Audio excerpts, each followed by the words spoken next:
Hey guys, Jarvis with Itsnotjunktv, and today we're going to do something a little different. It's real cold outside. I've got the wood stove going real good and hot, and I think today we're going to do a little prep work for a future video. Going to do a little bit of carving in the next couple videos where we're going to do a wood spirit. But I've not drug my tools out in a while, and I thought this was a good opportunity to do a video kind of showing and demonstrating how to do a proper hand stropping with your tools. Stropping, of course, is something you're going to use to maintain your tools. This is not going to take a dull tool and make it sharp, but if you've got one that's got a good bevel established on it, a couple swipes on a strop, and you should be able to get right back into carving. So let me get reset up. I appreciate you guys stopping by. We'll get set up again, get you a better shot from straight on. We'll go over some of the tools and some of the techniques and see if we can't teach you something today. Appreciate you stopping by. All right, I've got us all set up here, I think, where everybody can see everything. We got some knives, a couple V-tools, small and large, and a couple different size gouges. Now these are flex cut. These are the little replaceable handle tools. Excellent tools. I like to flatten out the bevel on them a little bit. They tend to cut a little better if you can do that. But right out of the pack, they're pretty good. We could do a big old hogging blade here. Show you how to do that when it's just a little bit bigger than the strop. And then we've got the strop. Just a piece of hardwood. I'm pretty sure that's pigskin, pig leather on there. Kind of peeled up on that side a little bit, but that ain't gonna hurt nothing. And then, I'm not sure if FlexCut still sells these, but this was their little slip strop. Works the same way, but this has got some profiles cut into it. A little smaller patch. These are handy. These are nice to throw in your box and take with you. You just load your compound right onto the wood. And then you can get your outside of your V-tools. Handy, but not necessary, because you can pretty much do, you see how this one, the back side of this one is curved. And this leather curves on out here, so that gives you a nice little angle right in here for getting the insides of some of these gouges. Not that you need to hit the inside all that often, but if you've come from the grinder and some shaping, you'll want to get the inside of it. So there's that. We can use that. You can use these. You can use this. So, but on today's, I think mainly we're going to stick with this one and some compound. Now, this is the white. I know there's finer, but I think the white is plenty. The green seems to be too waxy. The yellow that they sell, which is an ultra fine that they sell with these, that's a pretty good compound as well. Doesn't have a whole lot of wax. You just want to avoid all the extra wax, because all it does is load up your strop, and then you'll end up having to clean it or replace it. Aluminum oxide powder is another option you can go with. A little messier, but you can load up the leather. Use the fuzzy side of the leather, load it up with aluminum oxide, and it'll cut pretty well too. But this is the same one that I use out on my power setup. Just a piece of white. The best place that I've ever found to get it is usually at truck stops. They'll sell these big giant 2-pound blocks of it. You can get the white, the green, the black. I think there's a red. But for what I'm doing here, polishing up some blades, I think this white works just as good. So I'll take this and just color it on here. Now you are going to make a little bit of a mess with this. It ain't going to be too bad. Nothing that your house partners are going to get too upset about. Just be prepared. There's a little bit that comes off. I think what we'll start with, we'll start off on the V-tools, because apparently mine needs some addressing. Now, I don't think this is going to pull this out. These tools sat for a long time and started, so I'm going to actually have to take this one back and hit it on the belt sander and knock some of that off, because it won't carve very well. But for this demonstration, I think it'll be just fine. So as you can see, ever so slightly, the bevel. You can see where it starts. But so that's really all you're wanting to hit. So what you want to do, the way I do it, if you lay that on there, see how I got my finger, the pressure from my fingers pretty much going on the bevel there. See how the back of that's tilted up? That's the bevel you want to find. So with the hand you're going to pull the tool with, put your finger on there, flatten it out. I'm going to hold the strop as well with the other hand, and you're just going to pull. See that black streak that it started to make there? That means we're into the metal, and it's starting to take off ever so much, and just polish that edge up. Just a couple swipes, and you can see we're already starting to cut. So we'll do about 6 or 8 draws. You want to start on the end and pull away from the cutting edge. Other side, same thing. Get your finger on there. It'll help you balance and pull back. Find your bevel, pull back. I was mistaken. This is cutting enough that it did pull that little bit of rust off the edge of that blade. Go back in, pull, lift it, find your bevel, pull, keep checking it. Yep, it pulled every bit of that rust off there. So we'll do about 2 more swipes with this.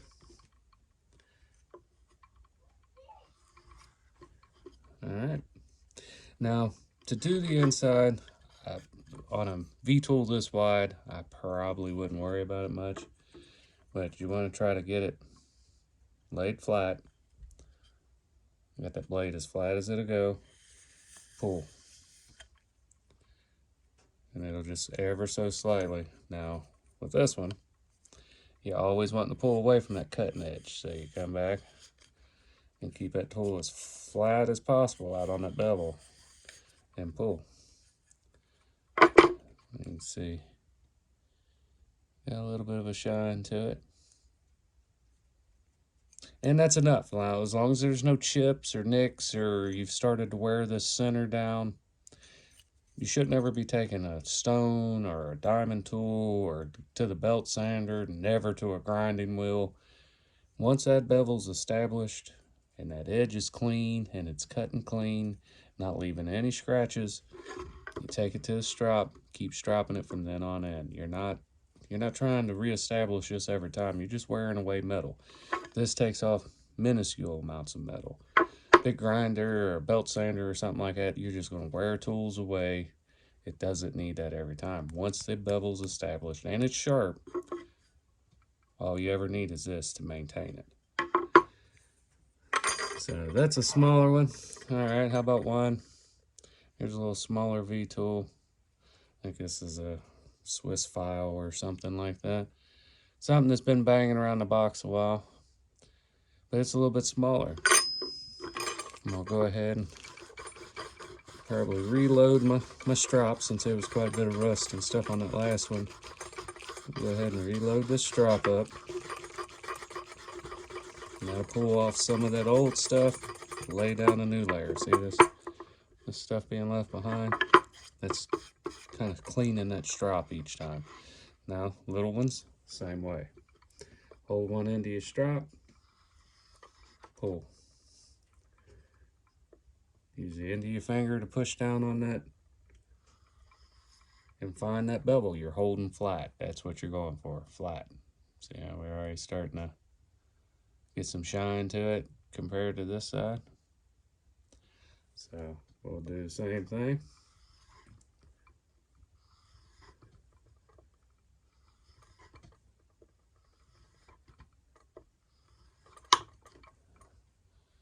Alright, there's one side. And we'll flip her over. And we'll pull it about 6 times on this side. Don't push forward. You push forward, you're just going to dig this thing into your tool and ruin your strop. Strops don't have to be bought. You can make a good old belt, real leather belt, not stuff that you buy at most of these stores. That's a layered, and you would need to take it apart to get to the fuzzy stuff on the inside. But a good old school belt like Grandpa used to wear, he bought down at the flea market, and the man cut it to size for him. Something like that, about an 1/8 inch thick, as long as it's stiff, and get it attached to a piece of hardwood. All right, so I'm going to try to set that down right in that little bit of a groove and pull. See how it's leaving that groove in there? That tells me that corner's been dinged on that thing, so I'll probably... Nope, it pulled it out. There we go. It's cutting better today than I thought it would, so we'll just follow that. The other one, because you always want to be pulling, you'll have to come back the other way. Just a couple on the inside. You're not... The inside, really, I've never noticed that it does a whole lot. As far as... There's a little funky spot right there still, so we'll come back over. And drop the thing. See, that's why you need to be sitting somewhere comfortable next to the fire. That way you can just sit and relax. Take your time. Alright, so that got it. I pulled that little bit. Pulled that little bit off there. Now, there's some blemishes and stuff, you know, because you're holding these things. You're spending a lot of time with your hands on this metal, and I have the tendency to... Anything I touch tends to rust, so... But as long as you keep it back off the cutting edge, back as far as you can, clean. I might take that to the electric buffing wheel. Try to get that out, because it's not for the cutting, it's for more my comfort, and we want to try to keep it back. Alright, so that's your V-tools. Remember, you're just keeping it flat. You're holding that. See how that pressing on that very end brings it up? That's the bevel you want to follow. You don't want to be trying to hold it back here, dragging it. Get you some pressure right out there on that end, because that's the bevel you want. See how it's up in the air? That's what you want. If you're laying her flat trying to drag it, you ain't going to be doing nothing but polishing this hip right here. Which, taking that down sometimes helps as well. Alright, so we'll go back. Reload up our strap a little bit.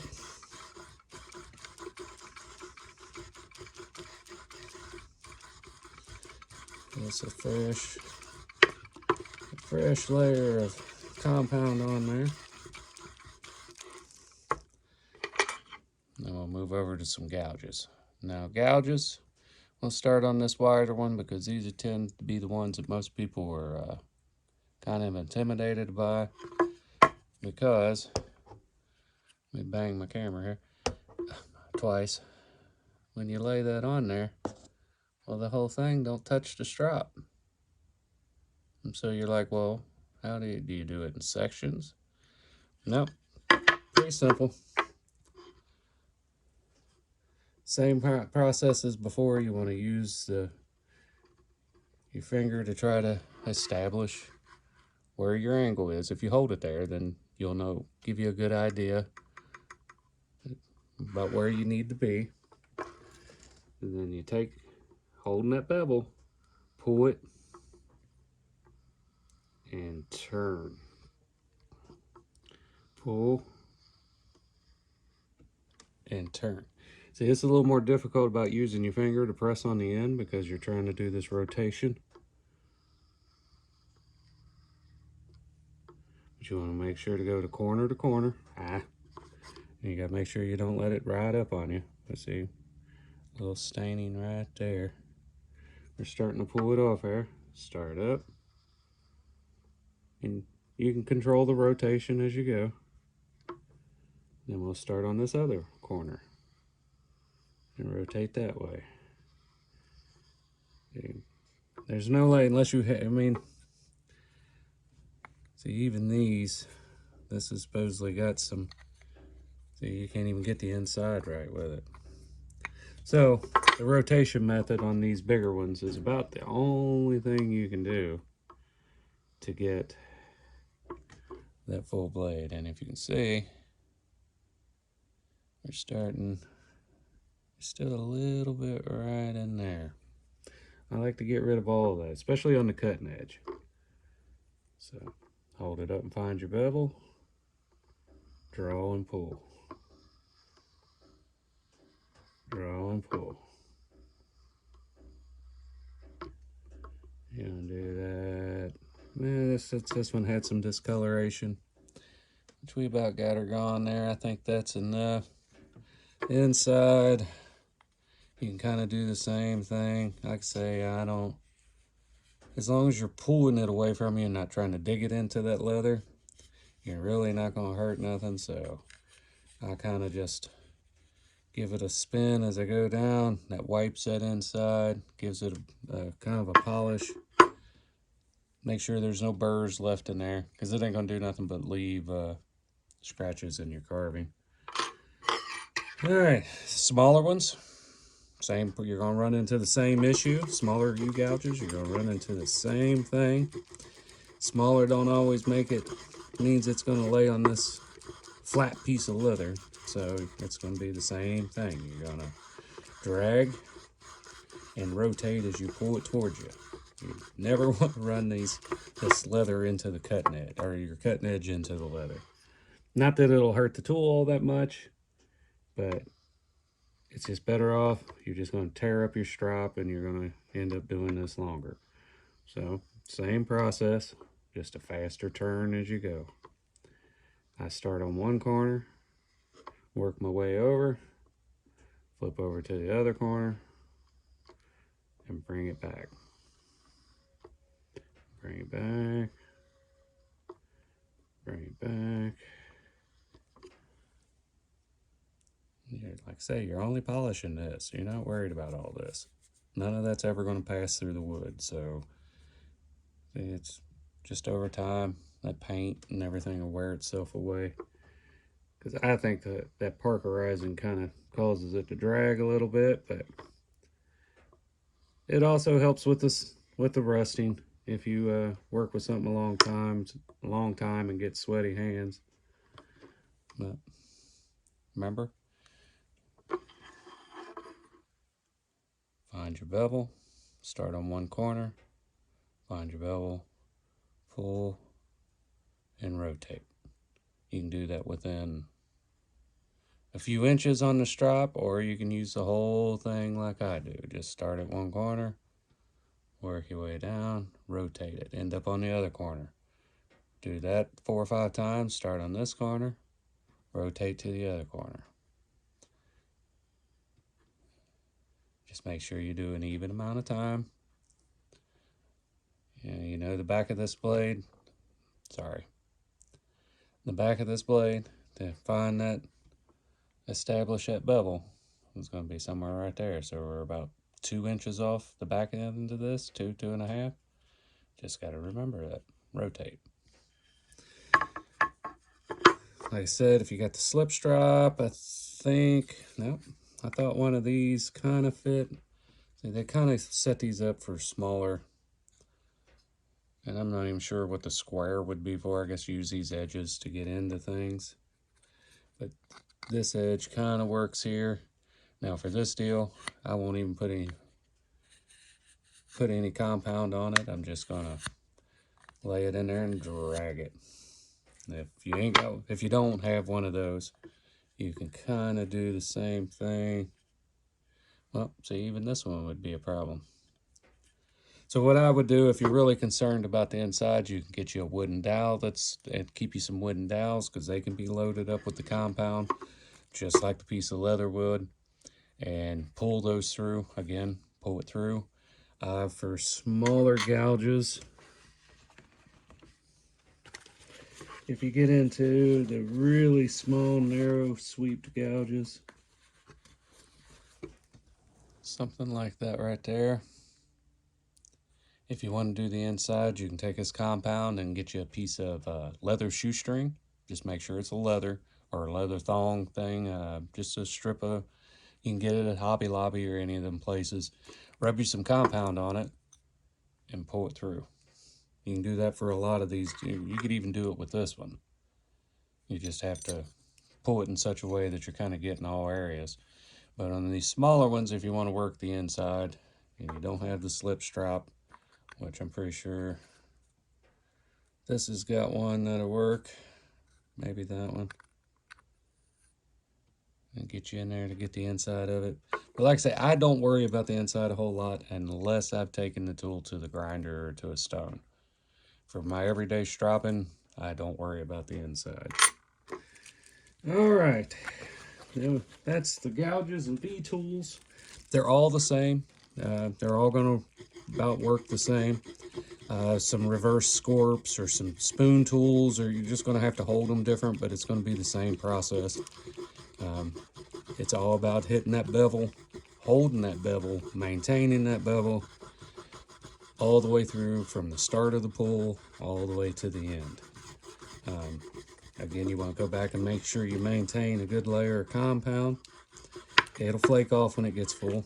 That's what's happening here. As that compound gets full of metal, the little bit of wax that's in it dries it, cakes it up, and helps itself clean, really. That's why I don't use a real I don't like the green, because it's such a heavy wax that it just loads up and it never falls off, and then you got to take something and scrape it down and do a little more maintenance to it than you should. But that's all the metal that we're taking off mixed in with that compound. All right, so I think next what we'll do is we're going to show a knife. So let me move some things here. All right, now we're back at it here. Got everything set up. Now we're at what I'm sure everybody's been waiting for. Stropping knives, especially these big knives. You get into the smaller detail knives.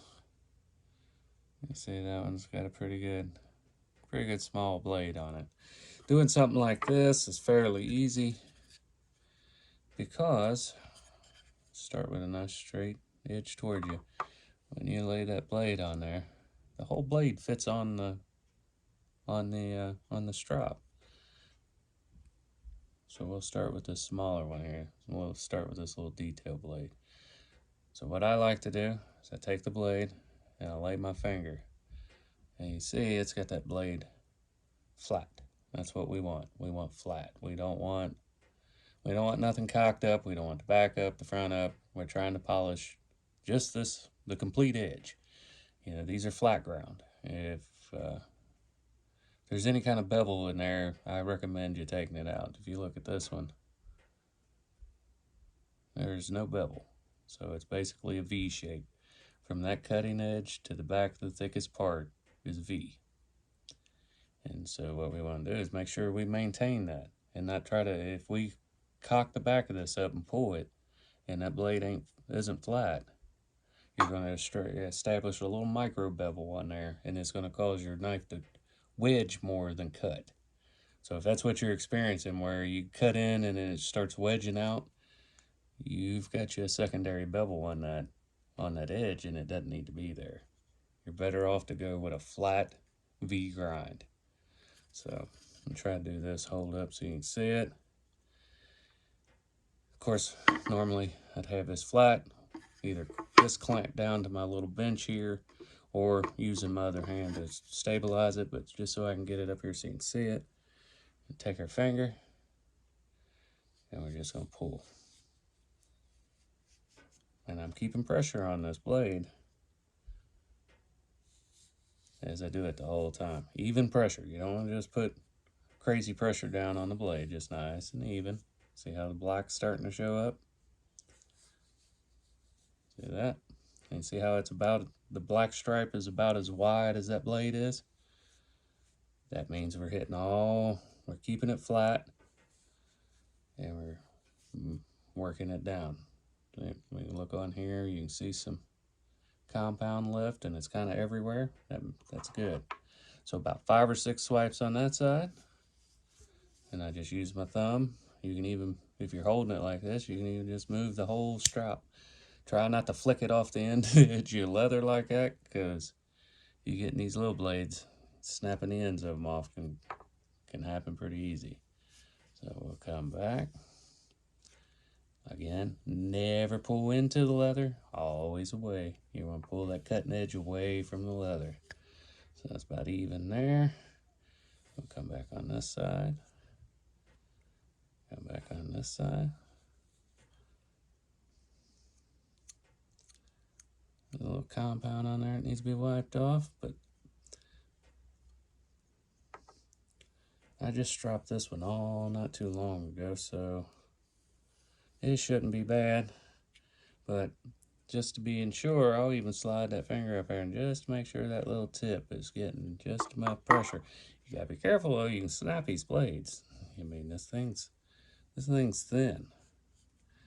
Look, when I actually tilted the blade, and that tells you right there's a sign that you're not keeping it flat right. See how the back caught that compound and scraped it up? That means I was holding back on it more than holding forward. Which isn't horrible, but it's just going to polish out the back of that blade a little bit. But if you happen to do that going the other way, and now you've held it up, you're going to round out your cutting edge, and it's not going to be near as sharp. You'll actually be dulling it more than sharpening it. Go ahead and reload up the strap.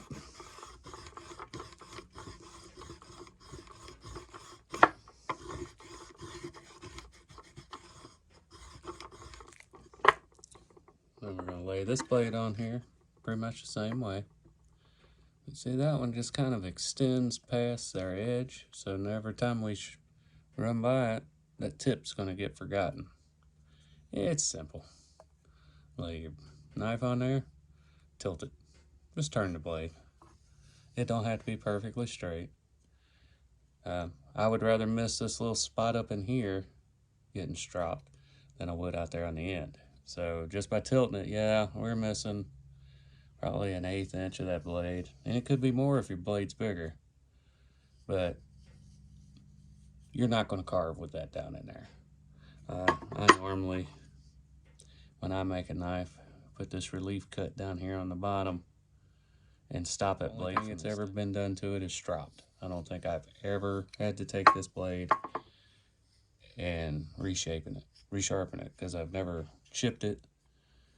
I don't twist with them. Knives aren't wrenches. They're not screwdrivers. You don't twist on them. You don't pry with them. You cut, and that's it. If you find yourself chipping and twisting your wrist to flip that chip out of the way, stop it. Use your mouth, blow it out of the way. Use air. Don't use the tip of your knife to flip chips out of it. That's not what they're designed for. But this knife, even though it's fairly sharp, it's set, so it had that light film of corrosion that all metal, oxidation, I guess you would say, that all metal gets, and that'll cause them to cut rougher too. So this knife, it's had about 6 or 8, maybe 10 swipes per side. You can see we cut quite a bit of metal. It's left all that, we started off with fresh compound, and that's what you want to see. Now you can do it more than 6 or 8. If you just want to sit around in front of the TV and strap up tools, you can do it more than that. No need to. As long as you're holding it flat, you're not going to affect nothing. But if you're holding it wrong, you're just dulling your tools. So, but that's doing knives and gouges, detail knives, all from sitting right here next to my fire. Keep it warm.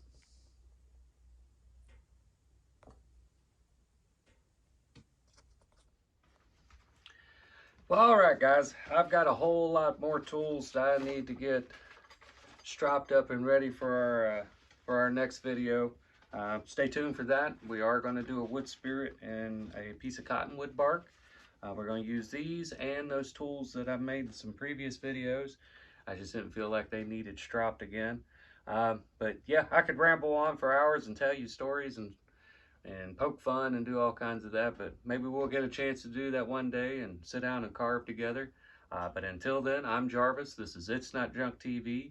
Please hit like and subscribe and follow along with me as we do all kinds of stuff. Anything that I find interesting, and hopefully you do too.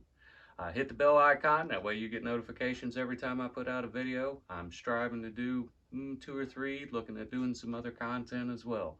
So stay tuned, we'll see what happens. Until next time.